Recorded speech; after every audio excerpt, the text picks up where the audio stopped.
Costa's audiobook presents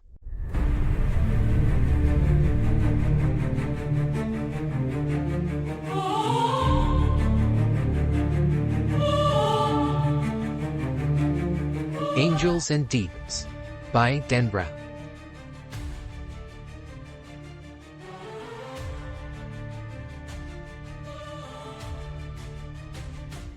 Fact. The world's largest scientific research facility, Switzerland's Conseil Européen pour la Recherche Nucléaire, CERN, recently succeeded in producing the first particles of antimatter. Antimatter is identical to physical matter except that it is composed of particles whose electric charges are opposite to those found in normal matter. Antimatter is the most powerful energy source known to man. It releases energy with 100% efficiency. Antimatter creates no pollution or radiation, and a droplet could power New York City for a full day. There is, however, one catch. Antimatter is highly unstable. It ignites when it comes in contact with absolutely anything, even air. A single gram of antimatter contains the energy of 20 kiloton nuclear bomb, the size of the bomb dropped on Hiroshima. Until recently, antimatter has been created only in very small amounts, but CERN has now broken ground on its new antiproton decelerator, an advanced antimatter production facility that promises to create antimatter in much larger quantities. One question looms. Will this highly volatile substance save the world, or would it be used to create the most deadly weapon ever made?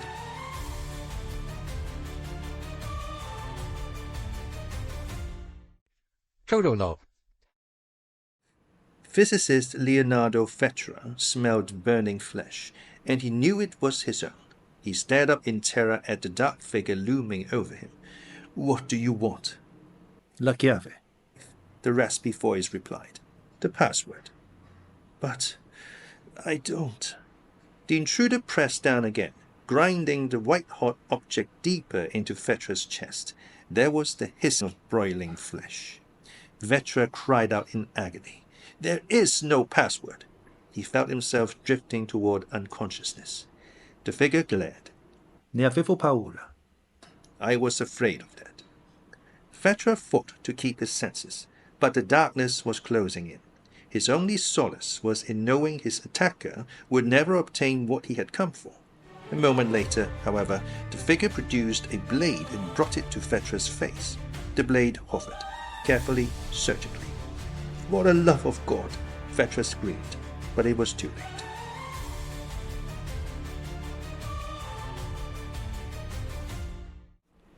High atop the steps of the Great Pyramid of Giza, a young woman laughed and called down to him.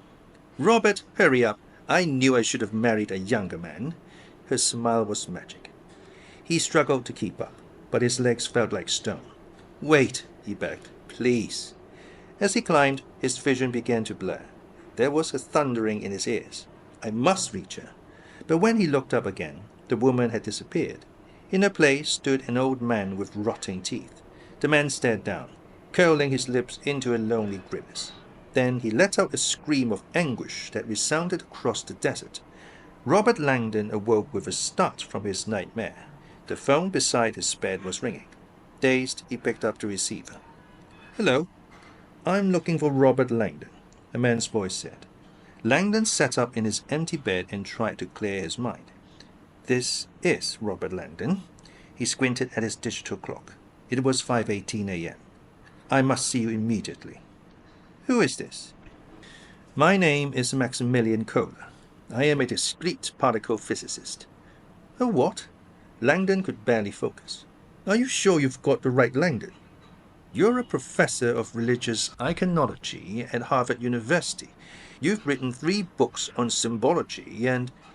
Do you know what time it is?" "I apologize. I have something you need to see. I can't discuss it on the phone."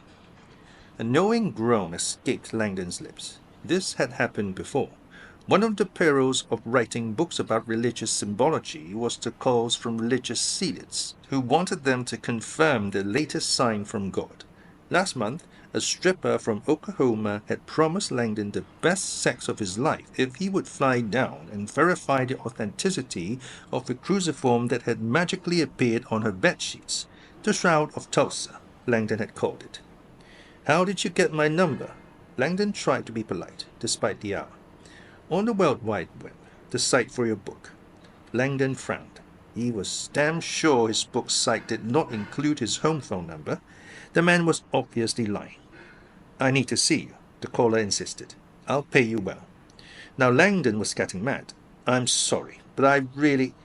If you leave immediately, you can be here by... I'm not going anywhere. It's 5 o'clock in the morning." Langdon hung up and collapsed back in bed. He closed his eyes and tried to fall back to sleep. It was no use. The dream was emblazoned in his mind. Reluctantly, he put on his robe and went downstairs. Robert Langdon wandered barefoot through his deserted Massachusetts Victorian home and nursed his ritual insomnia remedy, a mug of steaming Nestlé's Quick. The April moon filtered through the bay windows and played on the oriental carpets. Langdon's colleagues often joked that his place looked more like an anthropology museum than a home. His shelves were packed with religious artifacts from around the world. An Aqua bar from Ghana, a gold cross from Spain, a Cycladic idol from the Aegean, and even a rare woven bockus from Borneo, a young warrior's symbol of perpetual youth. As Langdon sat on his brass Maharishi's chest and savored the warmth of the chocolate, the bay window caught his reflection. The image was distorted and pale, like a ghost, an aging ghost, he thought, cruelly reminded that his youthful spirit was living in a mortal shell. Although not overly handsome in a classical sense, the 45-year-old Langdon had what his female colleagues referred to as an erudite appeal. Wisps of grey in his thick brown hair, probing blue eyes, an arrestingly deep voice, and a strong, carefree smile of a collegiate athlete. A varsity diver in prep school and college, Langdon still had the body of a swimmer, a toned 6-foot physique that he vigilantly maintained with 50 laps a day in the university pool. Langdon's friends had always viewed him as a bit of an enigma, a man caught between centuries. On weekends he could be seen lounging on the quad in blue jeans, discussing computer graphics or religious history with students. Other times he could be spotted in his Harris tweed and paisley vest, photographed in the pages of upscale art magazines at museum openings where he had been asked to lecture. Although a tough teacher and strict disciplinarian, Langdon was the first to embrace what he hailed as the lost art of good clean fun. He relished recreation with an infectious fanaticism that had earned him a fraternal acceptance among his students. His campus nickname, the Dolphin, was a reference both to his affable nature and his legendary ability to dive into a pool and outmaneuver the entire opposing squad in a water polo match. As Langdon sat alone, absently gazing into the darkness, the silence of his home was shattered again, this time by the ring of his fax machine. Too exhausted to be annoyed, Langdon forced a tired chuckle. God's people, he thought. 2,000 years of waiting for their Messiah, and they're still persistent as hell. Wearily, he returned his empty mug to the kitchen and walked slowly to his oak-paneled study. The incoming fax lay in a tray. Sighing, he scooped up the paper and looked at it.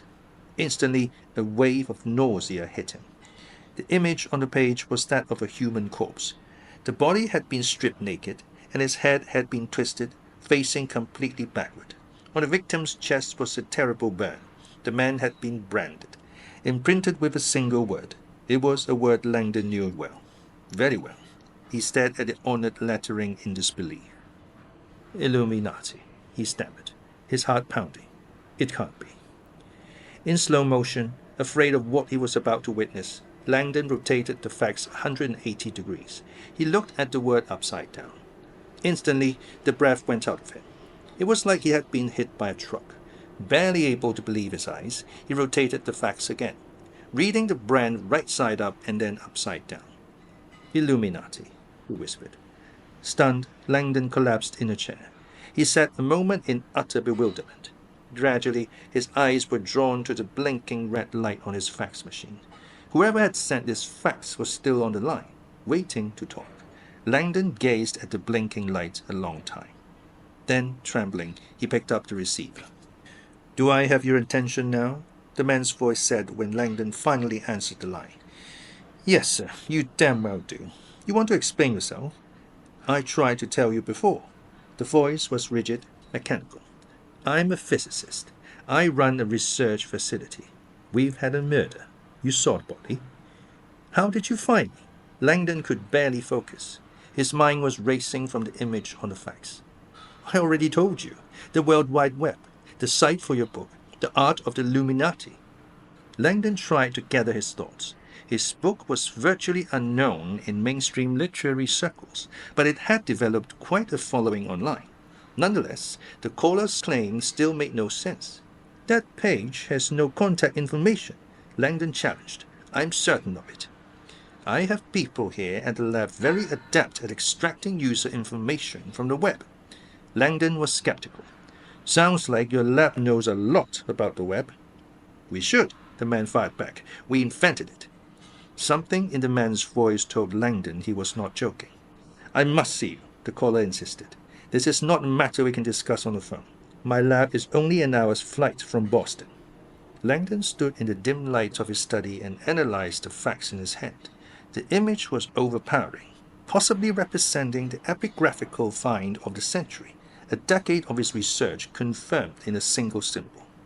"It's urgent," the voice pressured. Langdon's eyes were locked on the brand, Illuminati. He read over and over. His work had always been based on the symbolic equivalent of fossils, ancient documents and historical hearsay. But this image before him was today, present tense. He felt like a paleontologist coming face to face with a living dinosaur. "I've taken the liberty of sending a plane for you," the voice said. "It will be in Boston in 20 minutes. Langdon felt his mouth go dry. An hour's flight. "Please forgive my presumption," the voice said. "I need you here." Langdon looked again at the facts. An ancient myth confirmed in black and white. The implications were frightening. He gazed absently through the bay window. The first hint of dawn was sifting through the birch trees in his backyard, but the view looked somehow different this morning. As an odd combination of fear and exhilaration settled over him, Langdon knew he had no choice. "You win," he said. "Tell me where to meet the plane." Thousands of miles away, two men were meeting. The chamber was dark, medieval, stone. "Benvenuto," the man in charge said. He was seated in the shadows, out of sight. "Were you successful?" "Si," the dark figure replied. "Perfectamente." His words were as hard as the rock walls. "And there will be no doubt who is responsible?" "None." "Superb. Do you have what I asked for?" The killer's eyes glistened, black like oil. He produced a heavy electronic device and set it on the table. The man in the shadows seemed pleased.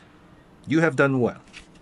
"Serving the Brotherhood is an honor," the killer replied. "Phase 2 begins shortly. Get some rest. Tonight we change the world." Robert Langdon's Saab 900S tore out of the Gallahan Tunnel and emerged on the east side of Boston Harbor near the entrance to Logan Airport. Checking his directions, Langdon found Aviation Road and turned left past the old Eastern Airlines building. 300 yards down the access road, a hangar loomed in the darkness. The large number 4 was painted on it. He pulled into the parking lot and got out of his car. A round-faced man in blue flight suit emerged from behind the building. "Robert Langdon," he called. The man's voice was friendly. He had an accent Langdon couldn't place. "That's me," Langdon said, locking his car. "Perfect timing," the man said. "I've just landed. Follow me, please." As they circled the building, Langdon felt tense. He was not accustomed to cryptic phone calls and secret rendezvous with strangers. Not knowing what to expect, he had donned his usual classroom attire, a pair of chinos, a turtleneck, and a Harris tweed suit jacket. As they walked, he thought about the facts in his jacket pocket, still unable to believe the image it depicted. The pilot seemed to sense Langdon's anxiety. "Flying's not a problem for you, is it, sir?" "Not at all," Langdon replied. "Branded corpses are a problem for me. Flying I can handle." The man led Langdon the length of the hangar. They rounded the corner onto the runway. Langdon stopped dead in his tracks and gaped at the aircraft parked on the tarmac. We're riding in that? The man grinned. Like it? Langdon stared a long moment. Like it? What the hell is it? The craft before them was enormous. It was vaguely reminiscent of the space shuttle except that the top had been shaved off, leaving it perfectly flat. Parked there on the runway, it resembled a colossal wedge. Langdon's first impression was that he must be dreaming. The vehicle looked as airworthy as a Buick. The wings were practically non-existent, just two stubby fins on the rear of the fuselage. A pair of dorsal guiders rose out of the aft section. The rest of the plane was hull, about 200 feet from front to back, no windows, nothing but hull. 250,000 kilos fully fueled, the pilot offered, like a father bragging about his newborn. Runs on slush hydrogen. The shell's titanium matrix with silicon carbide fibers. She packs a 20-to-1 thrust-weight ratio. Most jets run at 7-to-1. The director must be one hell of a hurry to see. He doesn't usually send a big boy. This thing flies, Langdon said. The pilot smiled. Oh yeah. He led Langdon across the tarmac toward the plane. Looks kind of startling, I know, but you better get used to it. In 5 years, all you see are these babies, HSCTs, high-speed civil transports. Our lab's one of the first to own one. Must be one hell of a lab, Langdon thought. This one's prototype of the Boeing X-33, the pilot continued. But there are dozens of others. The National Aerospace Plane, the Russians have Scramjet, the Brits have Hotel. The future's here. It's just taking some time to get to the public sector. You can kiss conventional jets goodbye. Langdon looked up warily at the craft. I think I'd prefer a conventional jet. The pilot motioned up the gangplank. This way, please, Mr. Langdon. Watch your step. Minutes later, Langdon was seated inside the empty cabin. The pilot buckled him into the front row and disappeared toward the front of the aircraft. The cabin itself looked surprisingly like a wide-body commercial airliner. The only exception was that it had no windows, which made Langdon uneasy. He had been haunted his whole life by a mild case of claustrophobia, the vestige of a childhood instinct he had never quite overcome. Langdon's aversion to closed spaces was by no means debilitating, but it had always frustrated him. It manifested itself in subtle ways. He avoided enclosed sports like racquetball or squash, and he had gladly paid a small fortune for his airy, high-ceilinged Victorian home, even though economical faculty housing was readily available. Langdon had often suspected his attraction to the art world as a young boy sprang from his love of museums' wide open spaces. The engines roared to life beneath it, sending a deep shudder through the hull. Langdon swallowed hard and waited. He felt the plane start taxiing. Piped-in country music began playing quietly overhead. A phone on the wall beside him beeped twice. Langdon lifted the receiver. Hello? Comfortable, Mr. Langdon? Not at all. Just relax. We'll be there in an hour. And where exactly is there? Langdon asked, realizing he had no idea where he was headed. Geneva, the pilot replied, revving the engines. The lab's in Geneva. Geneva, Langdon repeated, feeling a little better. Upstate New York. I've actually got family near Seneca Lake. I wasn't aware Geneva had a physics lab. The pilot laughed. Not Geneva, New York, Mr. Langdon. Geneva, Switzerland. The word took a long moment to register. Switzerland? Langdon felt his pulse surge. I thought you said the lab was only an hour away. It is, Mr. Langdon. The pilot chuckled. This plane goes Mach 15. On a busy European street, the killer serpentined through a crowd. He was a powerful man, dark and potent, deceptively agile. His muscles still felt hard from the thrill of his meeting. It went well, he told himself.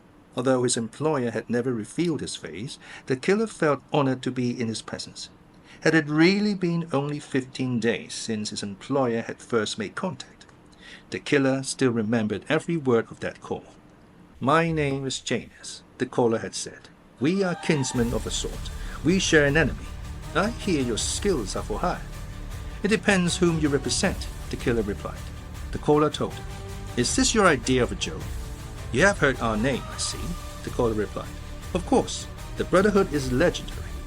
And yet you find yourself doubting I'm genuine. Everyone knows the brothers have faded to dust. A devious ploy. The most dangerous enemy is that which no one fears. The killer was skeptical. The Brotherhood endures deeper underground than ever before.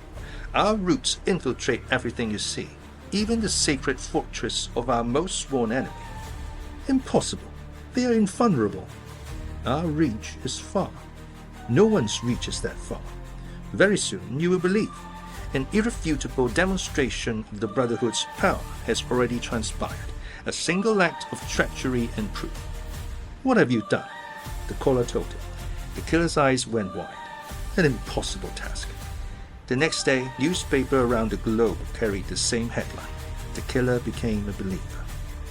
Now, 15 days later, the killer's faith had solidified beyond a shadow of a doubt. The Brotherhood endures, he thought. Tonight they will surface to reveal their power. As he made his way through the streets, his black eyes gleamed with foreboding. One of the most covert and feared fraternities ever to walk the earth had called on him for service. They have chosen wisely, he thought. His reputation for secrecy was exceeded only by that of his deadliness. So far, he had served them nobly. He had made his kill and delivered the item to Janus as requested. Now it was up to Janus to use his power to ensure the item's placement. The placement. The killer wondered how Janus could possibly handle such a staggering task. The man obviously had connections on the inside. The Brotherhood's dominion seemed limitless. Janus, the killer thought. A code name, obviously. Was it a reference, he wondered, to the Roman two-faced god, or to the moon of Saturn? Not that it made any difference. Janus wielded unfathomable power. He had proven that beyond a doubt. As the killer walked, he imagined his ancestors smiling down on him. Today he was fighting their battle. He was fighting the same enemy they had fought for ages, as far back as the 11th century, when the enemy's crusading armies had first pillaged his land, raping and killing his people, declaring them unclean, defiling the temples and gods. His ancestors had formed a small but deadly army to defend themselves. The army became famous across the land as protectors, skilled executioners who wandered the countryside slaughtering any of the enemy they could find. They were renowned not only for their brutal killings, but also for celebrating their slayings by plunging themselves into drug-induced stupors. Their drug of choice was a potent intoxicant they called hashish. As their notoriety spread, these lethal men became known by a single word: assassin, literally the followers of hashish. The name assassin became synonymous with death in almost every language on earth. The word was still used today, even in modern English. But like the craft of killing, the word had evolved. It was now pronounced assassin. 64 minutes had passed when an incredulous and slightly acidic Robert Langdon stepped down the gangplank onto the sun-drenched runway. A crisp breeze rustled the lapels of his tweed jacket. The open space felt wonderful. He squinted out at the lush green valley rising to snow-capped peaks all around him. I'm dreaming, he told himself. Any minute now, I'll be waking up.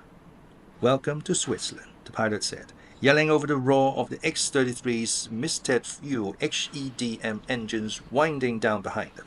Langdon checked his watch. It read 7:07 a.m. You just crossed 6 time zones, the pilot offered. It's a little past 1 p.m. here. Langdon reset his watch. How do you feel? He rubbed his stomach. Like I've been eating styrofoam. The pilot nodded. Altitude sameness. We were at 60,000 feet. You're 30% lighter up there. Lucky we only did a puddle jump. If we'd gone to Tokyo, I'd have taken her all the way up, 100 miles. Now that would get your insides rolling. Langdon gave a worn nod and counted himself lucky. All things considered, the flight had been remarkably ordinary. Aside from a bone-crunching acceleration during takeoff, the plane's motion had been fairly typical. Occasional minor turbulence, a few pressure changes as they climbed, but nothing at all to suggest they had been hurtling through space at the mind-numbing speed of 11,000 miles per hour. A handful of technicians scurried onto the runway to tend to the X-33. The pilot escorted Langdon to a black Peugeot sedan in a parking area beside the control tower. Moments later, they were speeding down a paved road that stretched out across the valley floor. A faint cluster of buildings rose in the distance. Outside, the grassy plains tore by in a blur. Langdon watched in disbelief as the pilot pushed the speedometer up around 170 kilometers an hour, over 100 miles per hour. What is it with this guy and speed? He wondered. 5 kilometers to the lab, the pilot said. I'll have you there in 2 minutes. Langdon searched in vain for a seatbelt. Why not make it 3 and get us there alive? The car raced on. Do you like Reba? The pilot asked, jamming a cassette into the tape deck. A woman started singing. It's just the fear of being alone. No fear here, Langdon thought absently. His female colleagues often ribbed him that his collection of museum-quality artifacts was nothing more than a transparent attempt to fill an empty home, a home they insisted would benefit greatly from the presence of a woman. Langdon always laughed it off, reminding them he already had 3 loves in his life: symbology, water polo, and bachelorhood. The latter being a freedom that enabled him to travel the world, sleep as late as he wanted, and enjoy quiet nights at home with a brandy and a good book. We're like a small city, the pilot said, pulling Langdon from his daydream. Not just labs. We've got supermarkets, a hospital, even a cinema. Langdon nodded blankly and looked out at the sprawling expanse of buildings rising before them. In fact, the pilot added, we possess the largest machine on Earth. Really? Langdon scanned the countryside. You won't see it out there, sir, the pilot smiled. It's buried 6 stories below the Earth. Langdon didn't have time to ask. Without warning, the pilot jammed on the brakes. The car skidded to a stop outside a reinforced sentry booth. Langdon read the sign before them. Sécurité, arrêtez. He suddenly felt a wave of panic, realizing where he was. My God, I didn't bring my passport. Passports are unnecessary, the driver assured. We have a standing arrangement with the Swiss government. Langdon watched dumbfounded as his driver gave the guard an ID. The sentry ran it through an electronic authentication device. The machine flashed green. Passenger name? Robert Langdon, the driver replied. The guest of? The director. The sentry arched his eyebrows. He turned and checked the computer printout, verifying it against the data on his computer screen. Then he returned to the window. Enjoy your stay, Mr. Langdon. The car shot off again, accelerating another 200 yards around a sweeping rotary that led to the facility's main entrance. Looming before them was a rectangular, ultra-modern structure of glass and steel. Langdon was amazed by the building's striking transparent design. He had always had a fond love of architecture. The glass cathedral, the escort offered. A church? Hell no. A church is the one thing we don't have. Physics is the religion around here. Use the Lord's name in vain all you like, he laughed. Just don't slander any quarks or mesons. Langdon sat bewildered as the driver swung the car round and brought it to a stop in front of the glass building. Quarks or mesons? No border control? Mach 15 jets? Who the hell are these guys? The engraved granite slab in front of the building bore the answer. CERN. Conseil Européen pour la Recherche Nucléaire. Nuclear research? Langdon asked, fairly certain his translation was correct. The driver did not answer. He was leaning forward, busily adjusting the car's cassette player. This is your stop. The director will meet you at this entrance.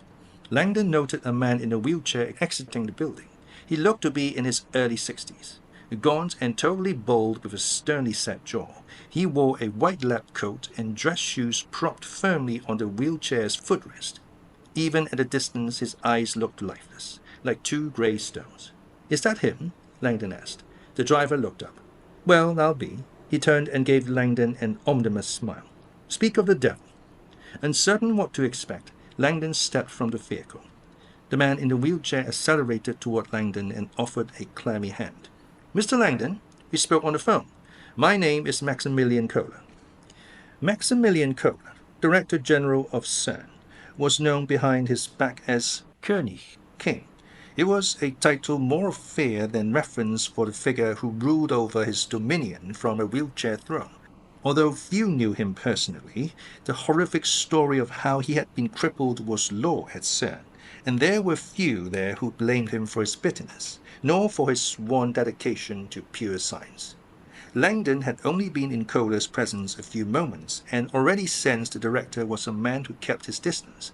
Langdon found himself practically jogging to keep up with Kohler's electric wheelchair as it sped silently toward the main entrance. The wheelchair was like none Langdon had ever seen. equipped with a bank of electronics including a multi-line phone, a paging system, computer screen, even a small detachable video camera, came Kohler's mobile command center. Langdon followed through a mechanical door into CERN's voluminous main lobby.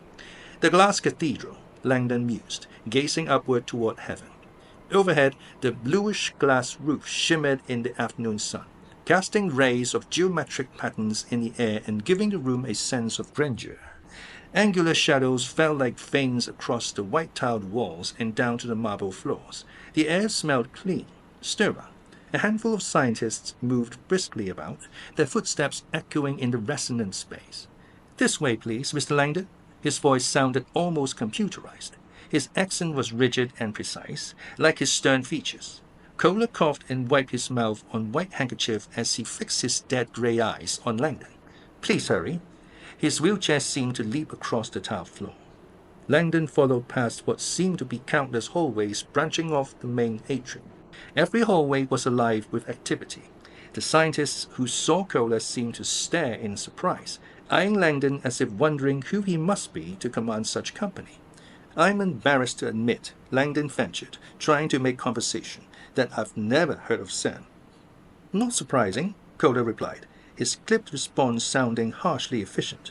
"Most Americans do not see Europe as the world leader in scientific research. They see us as nothing but a quaint shopping district. An odd perception if you consider the nationalities of men like Einstein, Galileo, and Newton." Langdon was unsure how to respond. He pulled the facts from his pocket. "This man in the photograph. Can you—" Kohler cut him off with a wave of his hand. "Please, not here. I'm taking you to him now." He held out his hand. "Perhaps I should take it." Langdon handed over the facts and fell silently into step.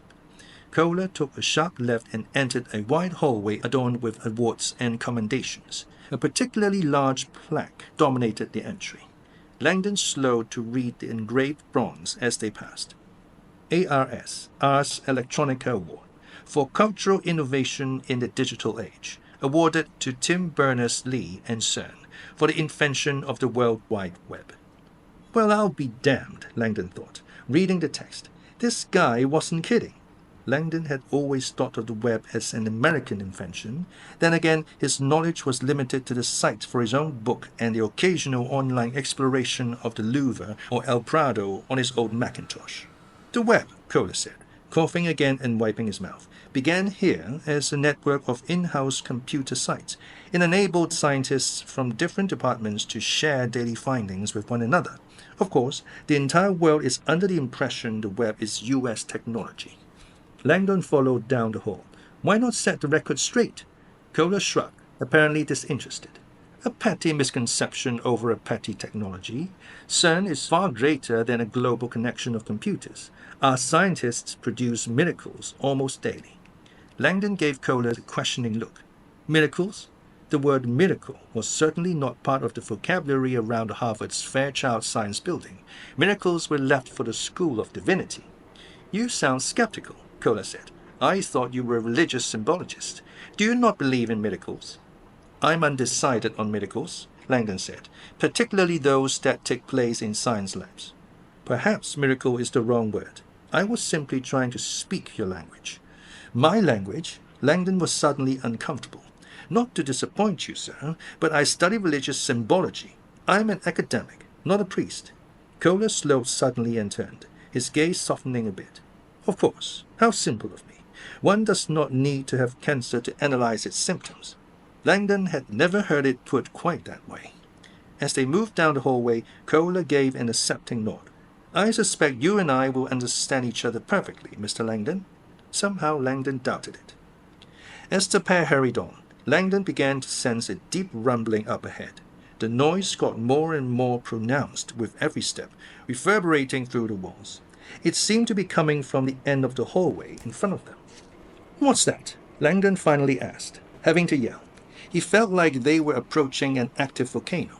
"Free-fall tube," Kohler replied, his hollow voice cutting the air effortlessly. He offered no other explanation. Langdon didn't ask. He was exhausted, and Maximilian Kohler seemed disinterested in winning any hospitality awards. Langdon reminded himself why he was here. Illuminati.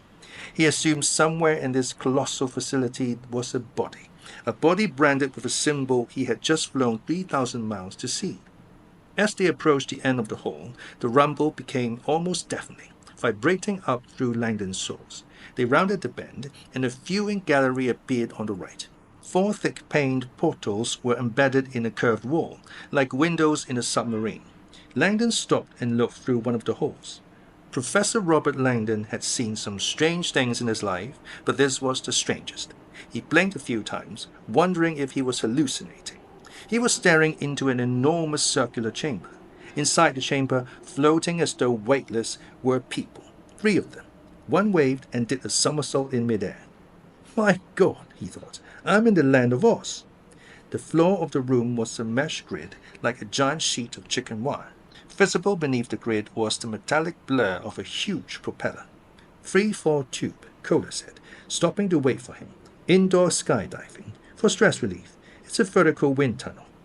Langdon looked on in amazement. One of the free-fallers, an obese woman, maneuvered toward the window. She was being buffeted by the air currents but grinned and flashed Langdon the thumbs-up sign.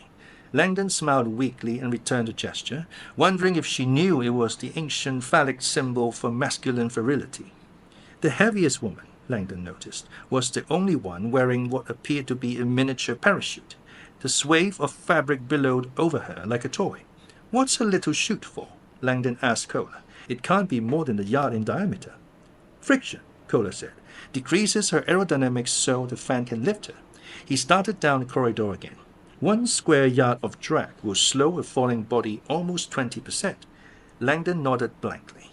He never suspected that later that night, in a country hundreds of miles away, the information would save his life.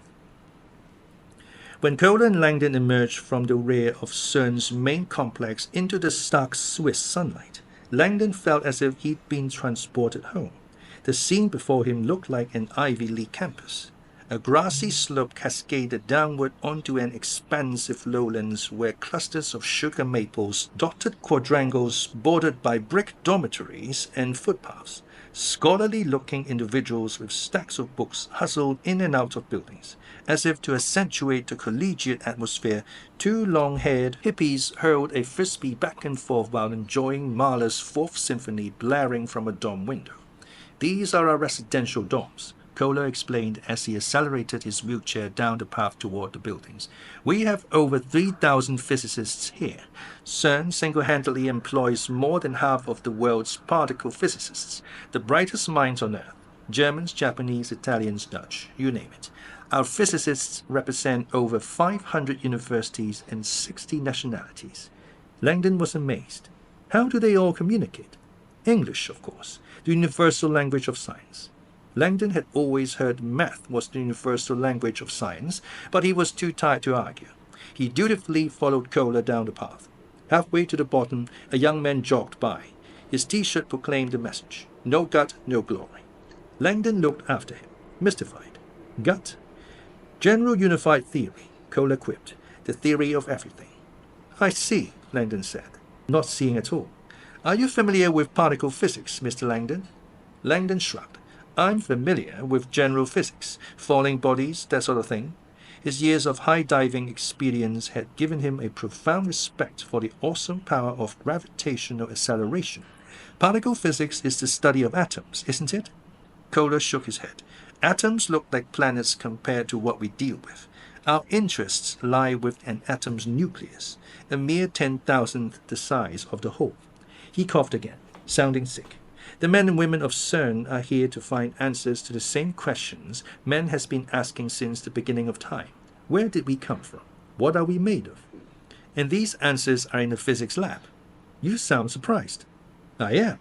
The questions seem spiritual. Mr. Langdon, all questions were once spiritual.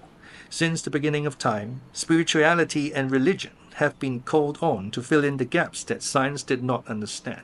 The rising and setting of the sun was once attributed to Helios and a flaming chariot. Earthquakes and tidal waves were the wrath of Poseidon. Science has now proven those gods to be false idols. Soon all gods will be proven to be false idols. Science has now provided answers to almost every question man can ask. There are only a few questions left, And they are the esoteric ones. Where do we come from? What are we doing here? What is the meaning of life and the universe? Langdon was amazed. And these are questions CERN is trying to answer. Correction. These are questions we are answering. Langdon felt silent as the two men wound through the residential quadrangles. As they walked, a frisbee sailed overhead and skidded to a stop directly in front of them. Kohler ignored it and kept going. A voice called out from across the quad. S'il vous plaît. Langdon looked over. An elderly white-haired man in a college Paris sweatshirt waved to him. Langdon picked up the frisbee and expertly threw it back. The old man caught it on one finger and bounced it a few times before whipping it over his shoulder to his partner. Merci, he called to Langdon. Congratulations, Kohler said when Langdon finally caught up. You just played toss with a Nobel Prize winner, Georges Chaput, inventor of a multi-wire proportional chamber. Langdon nodded. My lucky day. It took Langdon and Kohler 3 more minutes to reach their destination, a large, well-kept dormitory sitting in a grove of aspens. Compared to the other dorms, this structure seemed luxurious. The carved stone sign in front read Building C. Imaginative title, Langdon thought.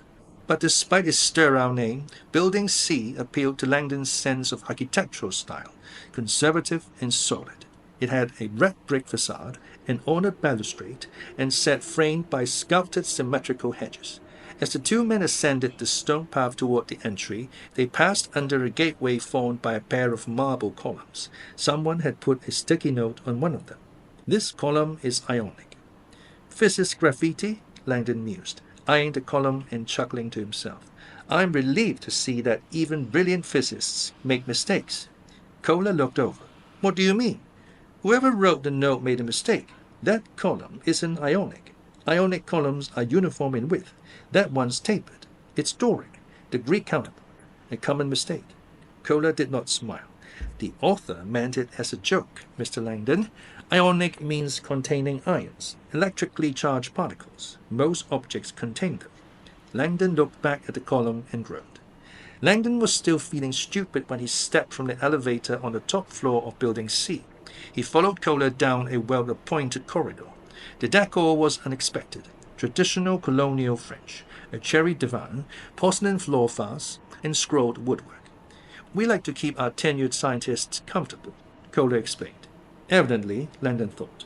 So the man in the fax lived up here, one of your upper-level employees. Quite, Kohler said.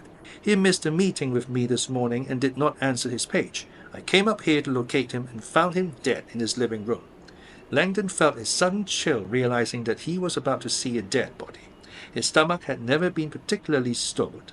It was a weakness he'd discovered as an art student when a teacher informed the class that Leonardo da Vinci had gained his expertise in a human form by exhuming corpses and dissecting their musculature. Kohler led the way to the far end of the hallway. There was a single door. The penthouse, as you would say, Kohler announced, dabbing a bead of perspiration from his forehead. Langdon eyed the lone oak door before them. The nameplate read, Leonardo Vetra. Leonardo Vetra, Kohler said, would have been 58 next week. He was one of the most brilliant scientists of our time. His death is a profound loss for science. For an instant, Langdon thought he sensed emotion in Kohler's hardened face. But as quickly as it had come, it was gone. Kohler reached in his pocket and began sifting through a large key ring. An odd thought suddenly occurred to Langdon. The building seemed deserted. Where is everyone? He asked. The lack of activity was hardly what he expected considering they were about to enter a murder scene. The residents are in their labs, Kohler replied, finding the key. I mean the police, Langdon clarified. Have they left already? Kohler paused, his key halfway into the lock. Police? Langdon's eyes met the director's. Police? You sent me a fax of a homicide. You must have called the police. I most certainly have not. What? Kohler's grey eyes sharpened. The situation is complex, Mr. Langdon.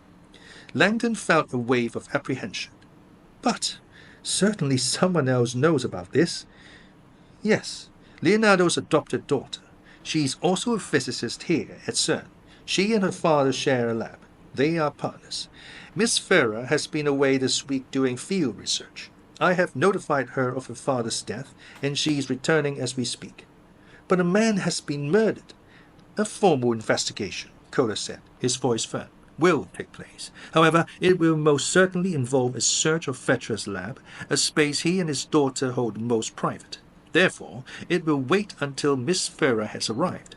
I feel I owe her at least that modicum of discretion. Kohler turned the key. As the door swung open, a blast of icy air hissed into the hall and hit Langdon in the face. He fell back in bewilderment. He was gazing across the threshold of an alien world.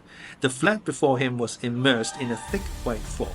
The mist whirled in smoky vortexes around the furniture and shrouded the room in opaque haze. What the?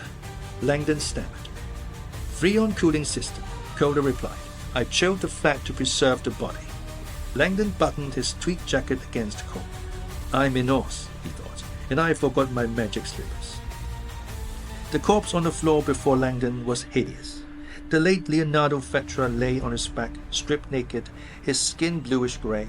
His neck bones were jutting out where they had been broken, and his head was twisted completely backward, pointing the wrong way. His face was out of view, pressed against the floor. The man lay in a frozen puddle of his own urine, the hair around his shriveled genitals spidered with frost. Fighting a wave of nausea, Langdon let his eyes fall to the victim's chest. Although Langdon had stared at the symmetrical wound a dozen times on the fax, the burn was infinitely more commanding in real life. The raised, broiled flesh was perfectly delineated, the symbol flawlessly formed. Langdon wondered if the intense chill now raking through his body was the air conditioning or his utter amazement with the significance of what he was now staring at. Illuminati. His heart pounded as he circled the body, reading the word upside down, reaffirming the genius of the symmetry. The symbol seemed even less conceivable now that he was staring at it. Mr. Langdon? Langdon did not hear. He was in another world. His world, his element. A world where history, myth, and fact collided, flooding his senses. The gears turned. Mr. Langdon? Kohler's eyes probed expectantly. Langdon did not look up. His disposition now intensified, his focus total. How much do you already know? Only what I had time to read on your website. The word Illuminati means the enlightened ones. It is the name of some sort of ancient brotherhood. Langdon nodded. Had you heard the name before? Not until I saw it branded on Mr. Vetra. So you ran a web search for it?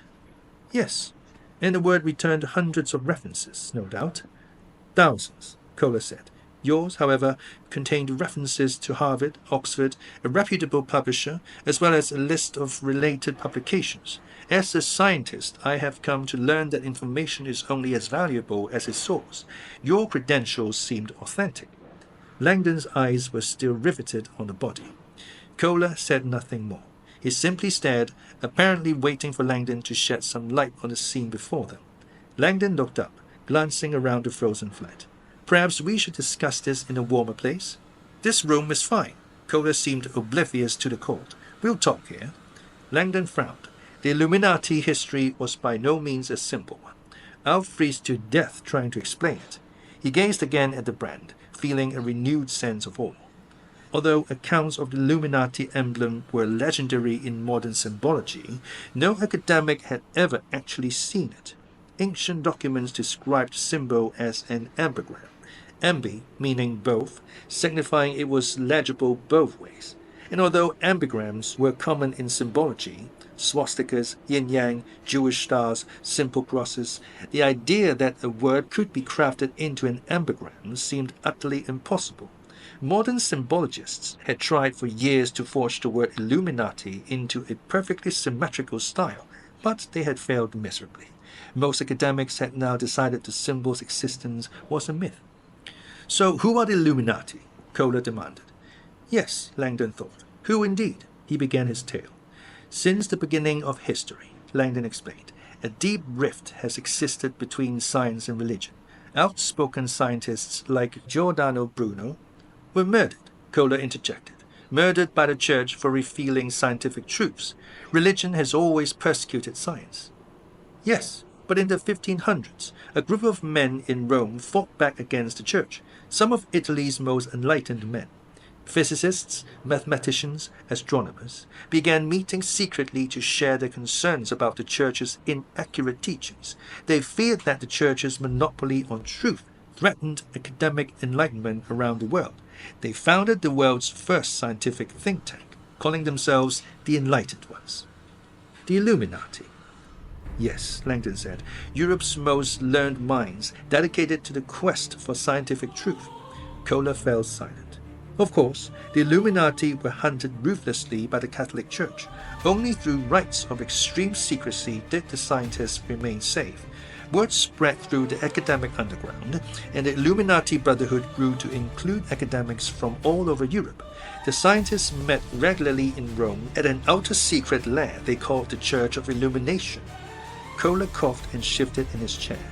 Many of the Illuminati, Langdon continued, wanted to combat the Church's tyranny with acts of violence, but their most revered member persuaded them against it.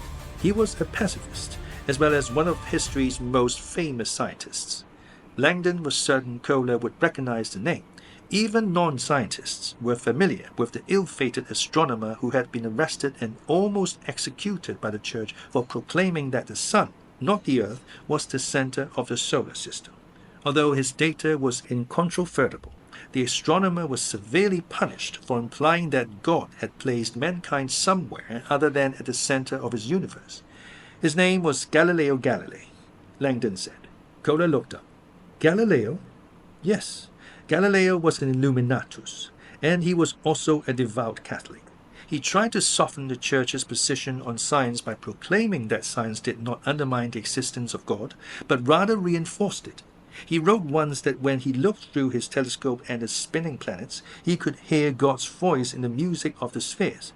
He held that science and religion were not enemies, but rather allies, two different languages telling the same story, a story of symmetry and balance, heaven and hell, night and day, hot and cold, God and Satan. Both science and religion rejoiced in God's symmetry, the endless contest of light and dark. Langdon paused, stamping his feet to stay warm. Kohler simply sat in his wheelchair and stared. Unfortunately, Langdon added, the unification of science and religion was not what the Church wanted. Of course not, Kohler interrupted. The union would have nullified the Church's claim as the sole vessel through which men could understand God. So the Church tried Galileo as a heretic, found him guilty, and put him under permanent house arrest. I'm quite aware of scientific history, Mr. Langdon, but this was all centuries ago. What does it have to do with Leonardo Vetra? The million-dollar question. Langdon cut to the chase. Galileo's arrest threw the Illuminati into upheaval. Mistakes were made, and the Church discovered the identities of 4 members, whom they captured and interrogated. But the 4 scientists revealed nothing, even under torture. Torture? Langdon nodded. They were branded alive, on the chest, with the symbol of a cross. Kohler's eyes widened, and he shot an uneasy glance at Vetra's body. Then the scientists were brutally murdered, their dead bodies dropped in the streets of Rome as a warning to others thinking of joining the Illuminati. With the Church closing in, the remaining Illuminati fled Italy. Langdon paused to make his point. He looked directly into Kohler's dead eyes. The Illuminati went deep underground, where they began mixing with other refugee groups fleeing the Catholic purges.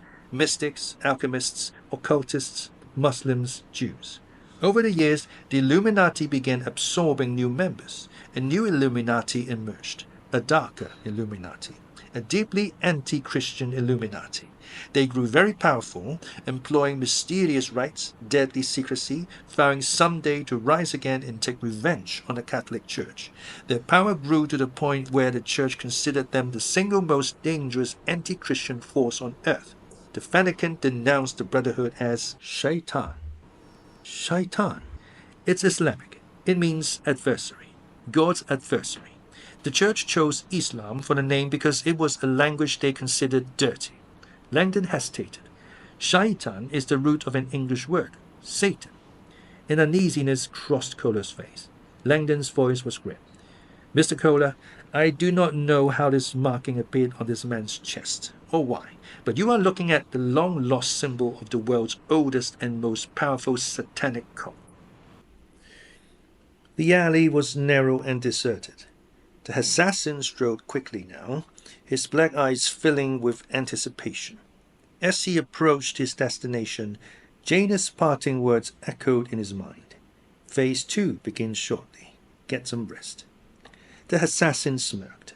He had been awake all night, but sleep was the last thing on his mind. Sleep was for the weak. He was a warrior like his ancestors before him, and his people never slept once a battle had begun. This battle had most definitely begun, and he had been given the honor of spilling first blood. Now he had 2 hours to celebrate his glory before going back to work. Sleep, there are far better ways to relax. An appetite for hedonistic pleasure was something bred into him by his ancestors. His ascendants had indulged in hashish, but he preferred a different kind of gratification. He took pride in his body, a well-tuned, lethal machine, which, despite his heritage, he refused to pollute with narcotics. He had developed a more nourishing addiction than drugs, a far more healthy and satisfying reward. Feeling a familiar anticipation swelling within him, the assassin moved faster down the alley. He arrived at the nondescript door and rang the bell. A few slit in the door opened, and 2 soft brown eyes studied him appraisingly. Then the door swung open. "Welcome," the well-dressed woman said. She ushered him into an impeccably furnished sitting room where the lights were low. The air was laced with expensive perfume and musk. "Whenever you are ready." She handed him a book of photographs. "Ring me when you have made your choice." Then she disappeared.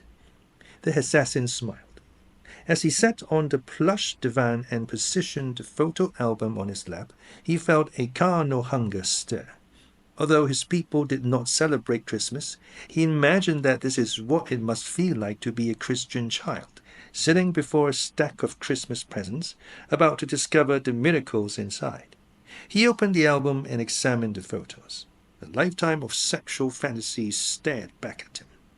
Marisa, an Italian goddess, fiery, a young Sophia Loren. Sachiko, a Japanese geisha, lithe, no doubt skilled. Kanara, a stunning black vision, muscular, exotic. He examined the entire album twice and made his choice. He pressed a button on a table beside him. A minute later, the woman who had greeted him reappeared. He indicated his selection. She smiled. "Follow me." After handling the financial arrangements, the woman made a hushed phone call. She waited a few minutes and then led him up a winding marble staircase to a luxurious hallway. "It's the gold door on the end," she said. "You have expensive taste." "I should," he thought. "I am a connoisseur." The assassin padded the length of the hallway like a panther anticipating a long overdue meal. When he reached the doorway, he smiled to himself. It was already ajar, welcoming him in. He pushed, and the door swung noiselessly open. When he saw his selection, he knew he had chosen well. She was exactly as he had requested, nude, lying on her back, her arms tied to the bedposts with thick velvet cords. He crossed the room and ran a dark finger across her ivory abdomen. "I killed last night," he thought. "You are my reward."